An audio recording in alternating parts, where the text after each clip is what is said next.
La première chose que ma sœur a dite n'était pas « bonjour », mais « on ne nourrit pas les figurants ». Elle a ensuite fait glisser un simple verre d'eau plate vers mon fils, tandis que ses propres filles attendaient leur plateau de homard bleu. Ma mère n'a même pas sourcillé, elle s'est contentée d'ajouter « Tu devrais connaître ta place, Valérie ».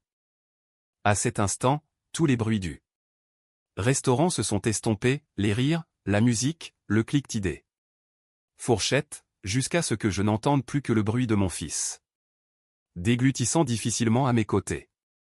Le Méridien était le genre d'endroit qu'il fallait réserver des mois à l'avance. Avec son éclairage tamisé, ses banquettes gris perles et une carte des vins dont une seule bouteille pouvait payer un mois de loyer dans le centre de Paris. Ma sœur, Camille, l'avait choisi en disant que c'était le lieu idéal pour célébrer de vraies réussites, comprenez par là l'admission de ses filles dans une prestigieuse école préparatoire.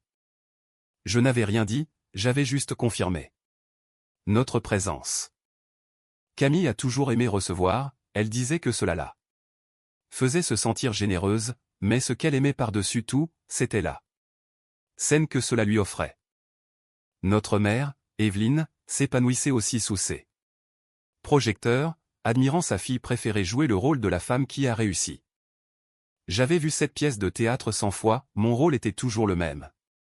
Celui de la parente effacée, polie et jetable. Théo, mon fils de 14 ans, était assis à côté de moi, les épaules un peu trop larges pour sa veste et les cheveux tombant sur ses yeux, il croit encore que la gentillesse a une valeur dans ce monde. Il a souri à ses cousines en arrivant, mais elles ont à peine levé les yeux de leur téléphone. Léa et Manon, 16 ans, étaient des copies conformes. Avec leurs cheveux impeccables et ce genre de confiance insolente que l'on possède quand on vous a toujours dit que le monde vous appartenait déjà. Tu vas adorer cet endroit, Valérie, a lancé Camille en jetant un regard circulaire sur la salle comble. Ils ont un chef qui sait vraiment ce qu'il fait. J'aurais pu lui dire que c'était moi qui avais formé ce chef, mais au lieu de cela, j'ai souri en répondant « Je suis sûr qu'il est excellent ». L'hôtesse nous a conduits à une table d'angle offrant une vue imprenable sur la cuisine ouverte. Chaque table était occupée et les serveurs se déplaçaient en rythme dans leurs tabliers noirs impeccables. C'était mon restaurant, même si personne autour de la table ne le savait encore, j'avais conçu l'éclairage, choisi le marbre du bar et élaboré le menu de A à Z. Ce soir, je n'étais qu'une invitée de plus, faisant semblant de s'intégrer dans une famille qui ne m'avait jamais fait de place. Maman a pris la tête de la table, ajustant ses lunettes comme une couronne, en déclarant « Faisons de cette soirée un moment spécial. Nous célébrons de grandes étapes. » Léa rayonnait et Manon chuchotait à sa sœur des détails sur leurs futurs logements étudiants. Théo restait silencieux, étudiant le menu, feignant de ne pas remarquer que personne ne lui avait demandé ce qu'il voulait. J'essayais de me concentrer sur lui plutôt que sur l'attention ambiante. Il avait tellement grandi cette année, sa voix avait mué et ses mains étaient presque aussi grandes que les miennes. Je voulais qu'il voie une force qui n'a pas besoin de crier, celle qui reste immobile jusqu'au moment opportun pour agir. Quand le serveur s'est approché, Camille a commandé le vin le plus cher de la carte. Les jumelles prendront le homard, a-t-elle annoncé comme si c'était une tradition immuable, puis, en me lançant un regard acéré, j'espère que ça te va. J'ai acquiescé, c'est ton dîner, après tout. Elle a eu un sourire mince et tranchant, exactement. Tandis que le serveur s'éloignait, je sentais le courant habituel se resserrer autour de la table, la vanité de Camille, le silence complice de maman et ma propre retenue. Cette soirée n'était pas une question de famille, c'était une question de hiérarchie, et bien que personne ne le sache encore, tout allait basculer. Une jeune serveuse nommée Julie s'est approchée, confiante et appliquée, je l'avais embauchée moi-même quelques mois plus tôt, mais elle ne m'a pas reconnu dans ce contexte, avec mes cheveux lâchés et un sourire tranquille au lieu de mon habituel bloc-notes de direction. Que puis-je vous servir à boire, a-t-elle demandé. Camille a répondu la première, une bouteille de Chablis Grand Cru pour la table. Très bien, a noté Julie, et pour vous, jeune homme? Théo a levé les yeux. Est-ce que je pourrais avoir une eau pétillante avec une rondelle de citron? S'il vous plaît? Avant que Julie ne puisse acquiescer, Camille l'a coupé. Il prendra de l'eau du robinet, dans un verre ordinaire. Théo a scié. Bredouillant qu'il pensait pouvoir choisir, mais elle l'a balayé d'un revers de main. L'eau gazeuse, c'est pour les invités d'honneur, n'est-ce pas les filles? Léa et Manon ont échangé un regard, mais sont restées silencieuses. Je voyais bien leur malaise, elles n'étaient pas cruelles par nature, juste dressées à toujours rester du côté de leur mère. Julie a hésité, ses yeux cherchant une confirmation dans les miens, et je lui ai fait un infime signe de tête. Elle a noté, eau en carafe, et est passée à la suite. L'atmosphère s'est alourdie et ma mère a comblé le vide, c'est agréable d'être tous ensemble, même si certains d'entre nous n'ont pas souvent l'occasion de faire cela. Son ton était mielleux, mais j'y ai décelé une pointe de mépris, celle que j'avais subie toute ma vie. Théo a tenté une nouvelle fois ça. Chance, est-ce que je peux avoir les linguines au gamba? Ça a l'air délicieux. Camille n'a même pas levé les yeux de son menu, c'est un peu trop pour ce soir. J'ai croisé son regard, pour quelle raison exactement? Elle a souri comme si elle s'adressait à une enfant capricieuse, Valérie. Ce dîner est pour la réussite des jumelles, ne compliquons pas les choses. Nous n'avons pas besoin que tout le monde commande comme si c'était sa grande soirée. Ma voix est restée calme, il a faim, Camille. Eh bien, il mangera en rentrant chez lui, a-t-elle conclu en fermant son menu, on ne nourrit pas les figurants. Pendant une seconde, plus personne ne respirait, les mots sont tombés comme du verre qui se brise et même la table voisine s'est tue. Théo fixait la nappe, les yeux rougis. Maman a posé son verre de vin, Camille a raison, ma chérie, c'est la soirée des filles, chacun doit rester à sa place. Voilà, c'était dit, net et définitif. Quelque chose en moi a cliqué, pas de la colère, mais une précision glaciale, une vie entière à avaler de tels moments. M'avait rendue excellente pour une chose, me souvenir. Julie est revenue avec les boissons, faisant glisser les verres en cristal. Devant Camille, ma mère et les jumelles, puis elle a posé le verre d'eau. Ordinaire devant Théo, le bruit du verre contre le bois a résonné plus fort qu'il n'aurait dû. Théo a murmuré un « merci » sans boire. J'ai regardé Camille. Sa manucure parfaite tenant le pied de son verre, et j'ai souri, c'est noté. Elle a froncé les sourcils, qu'est-ce que ça veut dire? Juste que je t'ai entendu. Elle a ri légèrement, tant mieux, passons à autre chose.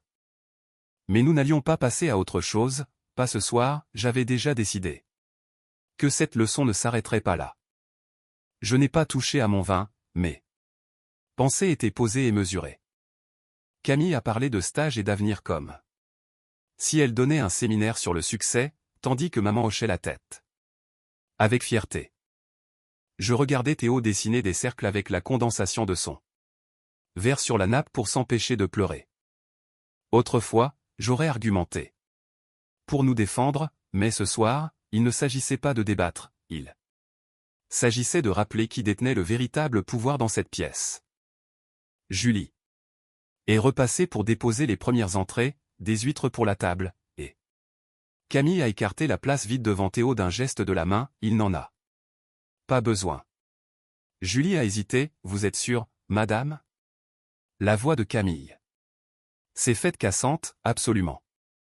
Julie m'a regardé et je lui ai fait un nouveau signe de tête imperceptible, elle est partie, mais j'ai vu le malaise dans ses yeux. En écoutant Camille parler, mon esprit calculait, je pensais au contrat dans le tiroir de mon bureau, aux fiches de paie, au personnel que j'avais personnellement recruté, y compris Julie et le chef Marc. C'était presque ironique que Camille ait choisi cet endroit précis pour affirmer sa supériorité sans savoir que mon nom figurait sur l'acte de propriété. Théo s'est penché vers moi, maman, est-ce qu'on peut partir? J'ai secoué la tête doucement, pas encore. Il semblait confus, mais j'ai ajouté tout. Bah, attends un peu. Ses yeux ont cherché les miens et il s'est détendu. Il ne comprenait pas, mais il me faisait confiance. Le second service est arrivé.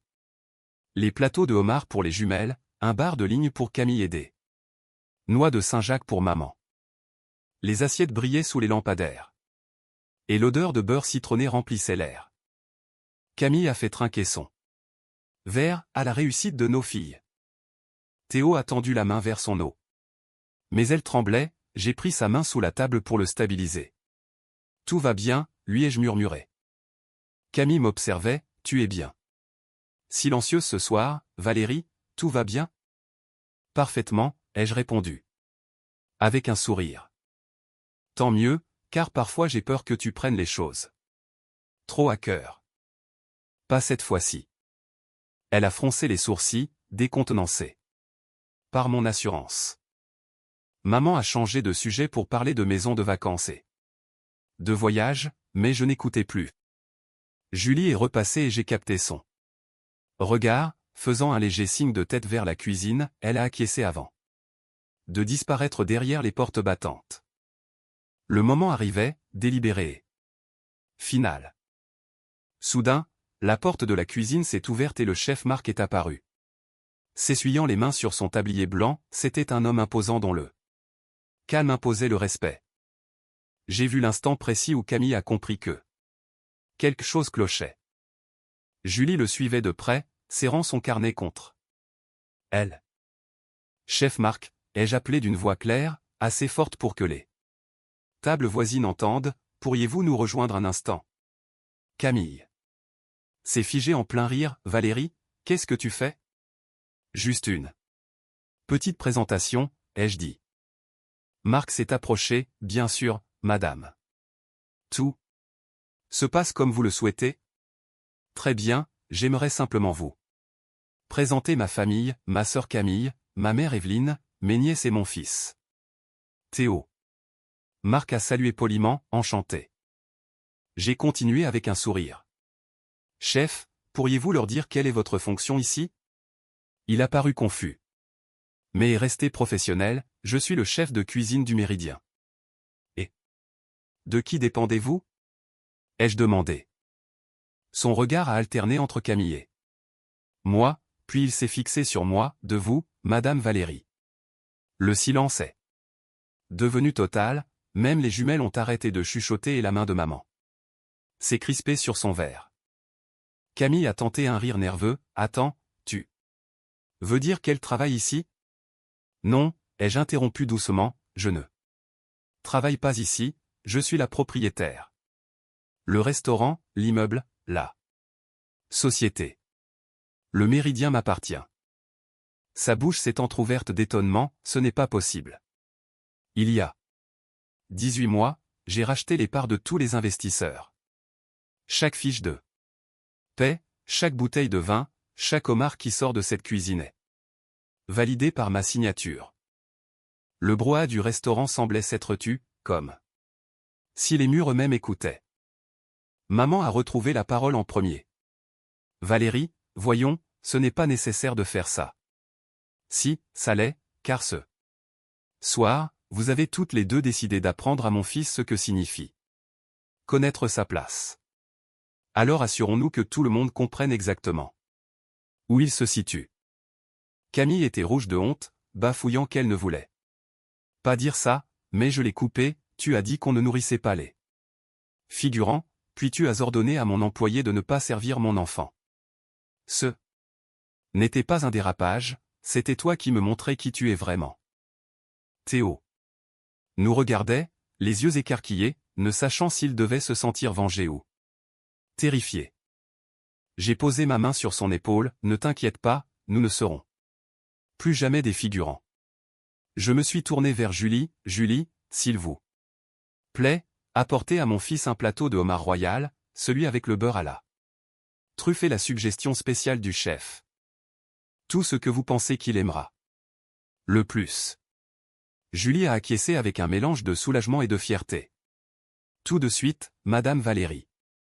Merci, et apportez-lui aussi un vrai verre en cristal.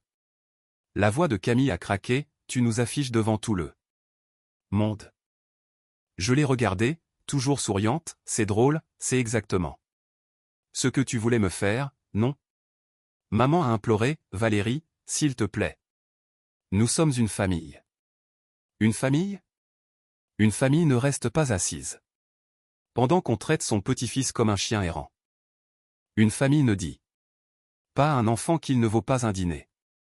Le visage de ma mère a perdu toutes ses couleurs. J'ai demandé au chef Marc de veiller à ce que le repas de mon fils soit parfait, pour qu'il garde un bon souvenir de cette soirée, et il a disparu en cuisine, avec un petit sourire complice. Autour de nous, les clients murmuraient. Certains avec sympathie, d'autres avec admiration. Le plat de Théo est arrivé. Peu après, un festin magnifique dont l'odeur de truffe a embaumé la table, Marc lui-même a posé l'assiette en lui souhaitant un bon appétit. La voix de Théo tremblait en remerciant. Les jumelles fixaient leurs assiettes, leur assurance envolée. Mange, Théo, ai-je dit. Il a hésité, puis a pris une bouchée et ses épaules se sont enfin relâchées, c'est vraiment bon. Je sais, c'est à toi. J'ai levé mon verre, non pas pour un toast, mais comme une déclaration silencieuse de sa propre valeur. Camille a chuchoté, tu avais tout prévu. N'est-ce pas? J'ai secoué la tête, non, c'est toi. Tu as choisi le restaurant, la table et la scène. Tout ce que j'ai fait, c'est allumer la lumière. Maman a pris sa tête dans ses mains, arrête, Valérie. J'arrête, mais après une dernière chose. J'ai fait signe à Julie d'apporter l'addition à ma sœur. Camille a écarquillé les yeux, pardon? C'était ton dîner, ta célébration. Tu as commandé le vin le plus cher et le homard pour tes filles. Tu voulais être l'hôtesse, alors les hôtesses paient. Elle a cherché frénétiquement son sac à main, Valérie, allez, s'il te plaît.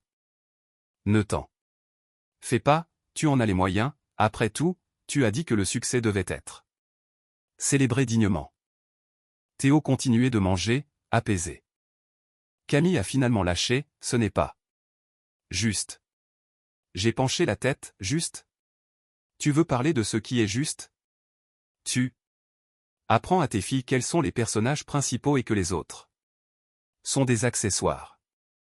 Ce soir, elles ont appris ce qui se passe quand l'histoire change de direction. Un silence de plomb s'est installé. Théo a regardé ça. Tante a dit doucement, c'est vraiment délicieux, tu devrais goûter. Les lèvres de Camille tremblaient et elle a murmuré un, je suis désolé. Pas à moi, ai-je dit, à lui. Elle s'est tournée vers Théo, la voix brisée, je suis désolé, mon grand. Il n'a pas répondu, il a juste hoché la tête une fois. Maman a fini par dire qu'il fallait partir, et j'ai acquiescé. Elles se sont levées maladroitement, ramassant leurs sacs sous les regards et les chuchotements des autres clients qui les suivaient comme des ombres. Quand la porte s'est refermée derrière elle, la salle a semblé expirer un grand coup. Théo m'a demandé, est-ce qu'elles vont te détester maintenant? Peut-être. Pour un temps, mais ce n'est pas grave, je ne l'ai pas fait pour elle. Il a souri, d'un sourire qui devenait plus fort à chaque seconde. Bien, maintenant. Finis ton assiette, lui ai-je dit tendrement. La justice n'a pas toujours besoin de bruit, parfois elle a juste besoin de clarté et d'un plateau de homard parfaitement cuisiné. Plus tard, dans le salon privé à l'arrière, le calme était revenu. Théo, rassasié, m'a demandé pourquoi sa tante l'avait appelé un figurant. Je lui ai répondu que certaines personnes pensent pouvoir décider de la valeur des autres, mais qu'elles se trompent lourdement. Tu n'as pas crié, a-t-il remarqué. Non, les gens comme elles attendent que tu perdes le contrôle. La meilleure vengeance est de leur rappeler que tu n'en as pas besoin. Il m'a dit qu'il était fier de moi, et je lui ai répondu d'être fier de lui aussi, car il n'avait pas flanché et était resté gentil, et que c'était cela qui faisait de lui le personnage principal. Nous avons quitté le méridien juste avant la fermeture, les lumières de la ville défilant sur le pare-brise. Théo regardait par la fenêtre, comme s'il comprenait enfin quelque chose qu'on ne lui avait jamais dit. Certaines personnes passent leur vie à chercher leur place, d'autres la construisent. J'ai construit la mienne une insulte après l'autre, une nuit blanche après l'autre, une assiette après l'autre, jusqu'à ce que plus personne ne puisse faire glisser un simple verre d'eau sur ma table.